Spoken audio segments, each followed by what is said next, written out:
دیا گیا ہے۔ اللہ اکبر۔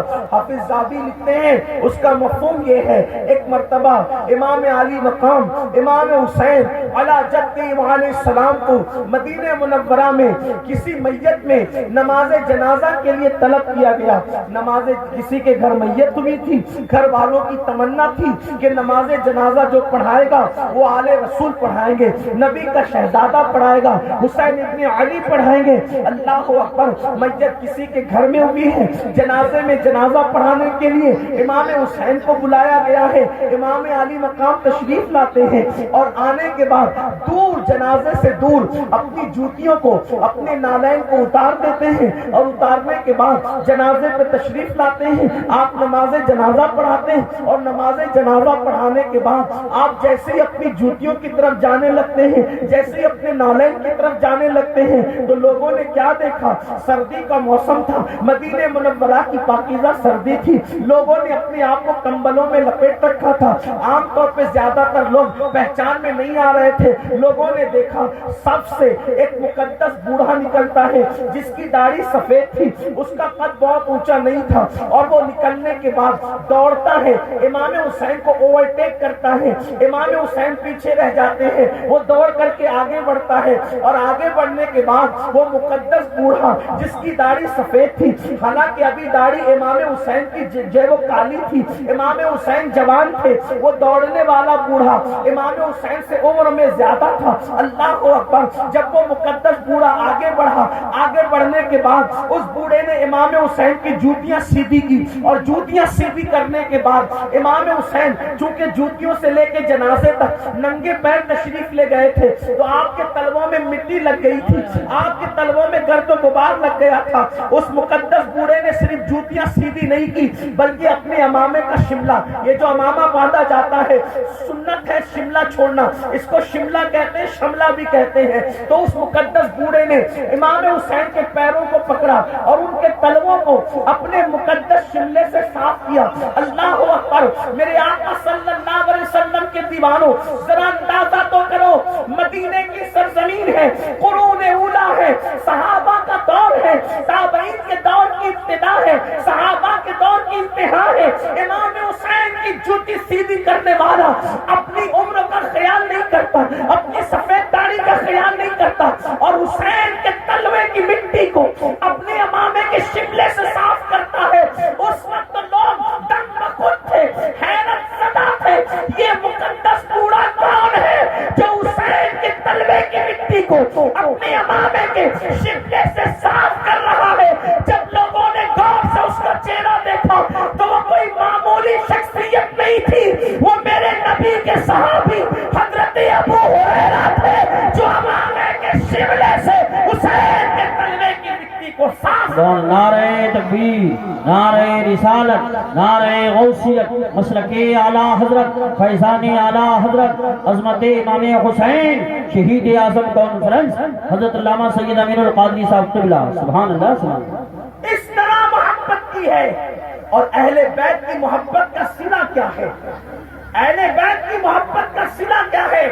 حضرت مجدد الفسانی شیخ احمد سرہندی رحمت اللہ تعالی علیہ ارشاد فرماتے ہیں، جب میرے والد دنیا سے تشریف لے جانے لگے، میرے والد کا انتقال ہونے لگا، میں نے اپنے ابا سے پوچھا، ابا جان آپ دنیا سے جا رہے ہیں، آخری جاتے جاتے کوئی وصیت کیجئے۔ فرمایا بیٹا اہل بیت سے سچی محبت کرنا، اس لیے کہ میں دنیا سے جو ایمان پہ جا رہا ہوں، میں محسوس کر رہا ہوں کہ ایمان پر جانے کی جو وجہ ہے وہ اہل بیت کی محبت ہے۔ جو اہل بیت سے محبت کرے گا اللہ اس کا ایمان سلامت رکھے گا، وہ دنیا سے جائے گا تو ایمان پر جائے گا۔ اسی لیے امام راضی نے لکھا ہے کہ جو اہل بیت کی محبت پہ مرے گا اللہ اسے ایمان کی موت عطا کرے گا، جو اہل بیت کی محبت پہ مرے گا اللہ اسے شہادت کی موت عطا کرے گا، جو اہل بیت کی محبت پہ مرے گا اس کی روح بعد میں نکالی جائے گی، جنت میں پہلے اس کا ٹھکانہ اس کو دکھایا جائے گا، جو اہل بیت کی محبت میں مرے گا اس کو دلہن کی طرح سجا کر جنت میں لے جایا جائے گا، جو اہل بیت کی محبت میں مرے کرے گا. فرشتے جب اس کی روح کو آسمانوں کی طرف لے جا رہے ہوں گے تو اعلان کرتے ہوئے لے جا رہے ہوں گے, لوگوں ہم اس کے جنازے کو لے کر کے جا رہے ہیں جو اہل بیت کی محبت میں دنیا سے گیا ہے. اور اللہ اکبر, اہل بیت کی محبت کا صلہ کیا ہے؟ یاد رکھنا, کسی بھی عبادت پر انسان کو وہ صلہ نہیں ملتا جو اہل بیت کی محبت میں ملتا ہے. اور وہ اہل بیت کی محبت کا صلہ کیا ہے؟ میرے آقا علیہ الصلوۃ و تسلیم فرماتے ہیں, اللہ اللہ ذرا اہل بیت کی محبت کا صلہ سن لو, اور اس کے بعد گفتگو کے دوسرے حصے کی طرف آتے ہیں. اللہ اکبر, ایک مرتبہ حجرہ سیدہ فاطمہ میں میرے آقا تشریف لائے اور آنے کے بعد میرے سرکار نے فرمایا, فاطمہ میں تم اور یہ جو سو رہا ہے, اس وقت مولا علی سو رہے تھے, علی پاک سو رہے تھے. آقا نے فرمایا, فاطمہ میں تم اور یہ جو شخص سو رہا ہے یعنی علی مرتضیٰ اور یہ تمہارے دونوں بیٹے یعنی حسنین کریمین, ان کو ہم کیا کہتے ہیں؟ پنجتن پاک کہتے ہیں. آقا نے فرمایا, ہم پانچوں 5 کے 5 تن جیسے آج اس حجرے میں جمع ہے ویسے جنت میں ہم پانچوں ایک ساتھ ہوں گے, ہم پانچوں جنت میں ایک ساتھ ہوں گے. قربان جائیں, سخی کی سخی شہزادی نے عرض کیا, بابا ہم پانچوں تو ایک ساتھ ہوں گے لیکن جو ہم سے محبت کرتے ہوں گے دنیا میں وہ کہاں رکھے جائیں گے؟ تو نبی کا دریائے کرم جوش میں آیا اور آقا نے فرمایا, فاطمہ جو ہم سے محبت کرے گا وہ بھی جنت میں ہمارے ساتھ رکھا جائے. سبحان اللہ, سبحان اللہ, ماشاء یعنی اللہ. جو حضور سے اور ان کی آل پاک سے محبت کرے, جنت کے جس درجے میں رسول اللہ رہیں گے اسی درجے میں اہل بیت سے محبت کرنے والے بھی رہیں گے. لیکن اب میں اپنی گفتگو کو دوسرے پہلو پر لے جاتے ہوئے عرض کروں, آپ اہل بیت سے محبت کرتے؟ اگر کرتے تو ہاتھ اٹھا کے مجھے بتائیں. سبحان اللہ. اہل بیت سے پیار کرتے؟ سب کرتے. اب میں آپ سے پوچھوں, ایک سوال پوچھوں, اگر آپ اہل بیت سے محبت کرتے ہیں تو جس چیز کو اہل بیت نے پسند کیا, بولو ہم اس کو اگر پیروں تلے کچلے تو یہی محبت ہے؟ نہیں. میری سنی قوم محبت تو بہت کرتی ہے لیکن محبت کا طریقہ بھول گئے ہیں. محبت کرتے لیکن محبت کا طریقہ بھول گئے. مثال کے طور پہ محبت کا مطلب کیا؟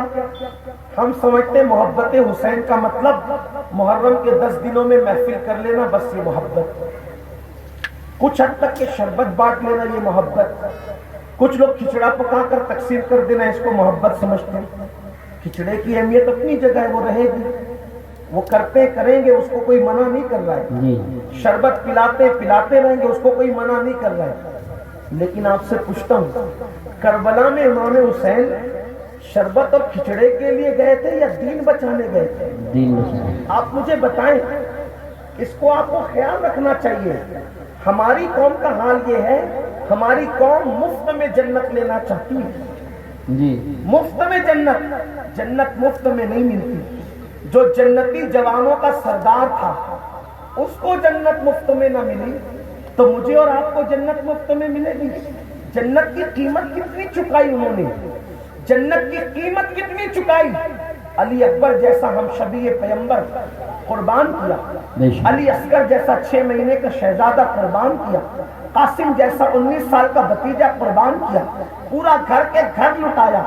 گھر کے 18 افراد امام علی مقام نے اپنے گھر کے 18 افراد میدان کربلا میں قربان کر دیا. آخری میں اپنی جان بھی قربان کر دی. اللہ اکبر. اتنا قیمتی سرمایہ. آپ سوچو, تھوڑی دیر کے لیے آپ سوچو. دیکھو میں کربلا کا واقعہ پڑھوں تو میں کوئی نئی بات نہیں پیش کروں گا, آپ جو اپنے علماء سے سن چکے وہی, لیکن میں صرف آپ کو احساس دلانا چاہتا ہوں. تھوڑی دیر کے لیے غور کرنا, میری بہنوں سے بھی توجہ چاہتا ہوں, غور کرنا تھوڑی دیر کے لیے. بیٹا ہے, بیٹا کس کو پسند نہیں, اور بیٹا جیسے جیسے جوان ہوتا ہے ویسے ویسے بیٹے کی محبت بڑھتی جاتی ہے, اس سے توقعات بڑھتی جاتی ہیں. وجہ اس لیے کہ بیٹا بڑھاپے کا سہارا ہوتا ہے, اسے عصائے پیری کہتے ہیں, بڑھاپے کا عصا کہتے ہیں. میرا بیٹا ہو کہ آپ کا بیٹا ہو, سب کا بیٹا پیارا ہے. اگر بیٹا بائک لے کر کے گھر سے نکلے تو جب تک کہ بیٹا واپس نہیں آتا باپ کے دل میں دل نہیں رہتا, جان میں جان نہیں رہتی, ماں کا کلیجہ ٹھنڈا نہیں رہتا. میرا بیٹا بائک لے کے گیا, پتہ نہیں کیا ہو جائے گا, پتہ نہیں کس حالت میں واپس آئے گا. بولو ایسا ہے کہ نہیں ہے؟